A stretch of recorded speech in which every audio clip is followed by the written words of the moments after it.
Alright guys, it is Slashback Saturday again, and the theme that Joe the Horror Man has set for this week is titled Camp Slashers. And the film I chose to review this week is 2014's Camp Dread.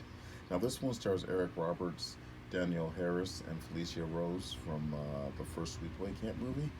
Um, this movie is really Eric Roberts' movie. He plays like this ex horror film director, and somehow he's roped all these people into coming down to this camp where he shot these movies under the guise of doing some kind of rehabilitation camp.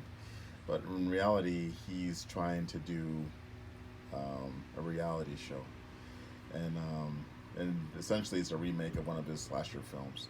So these are all troubled kids, and they all have issues, and a lot of them it was either do this or go to jail or whatever. So he pretty much tells them that the last person standing at this camp will win $1 million.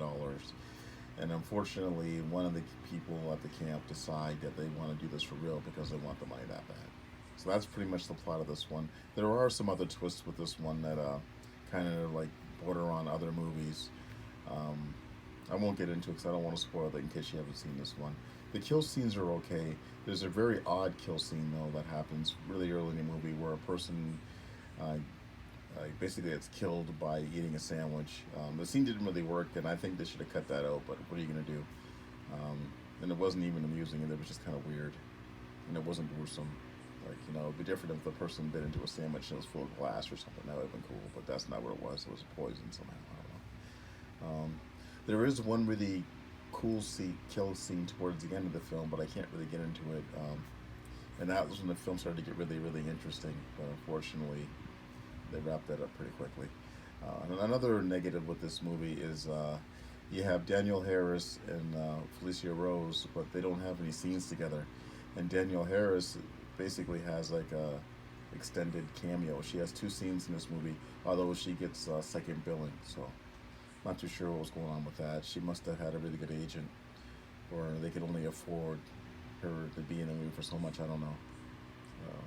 Another thing too was I think there's more than one killer in this film, but they didn't really explain it very well. Like there should have been some scenes where they kind of tie stuff up better than they actually did.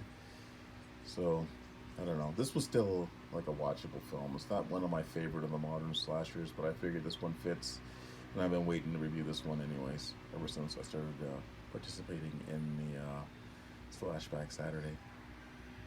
Yeah, so, as always, we'll be putting a link to Joe's review in the description box for the week. And be sure to check out a lot of the other guys, too. Normally, if you go on Joe's reviews, I think he's requesting that people put links to their reviews in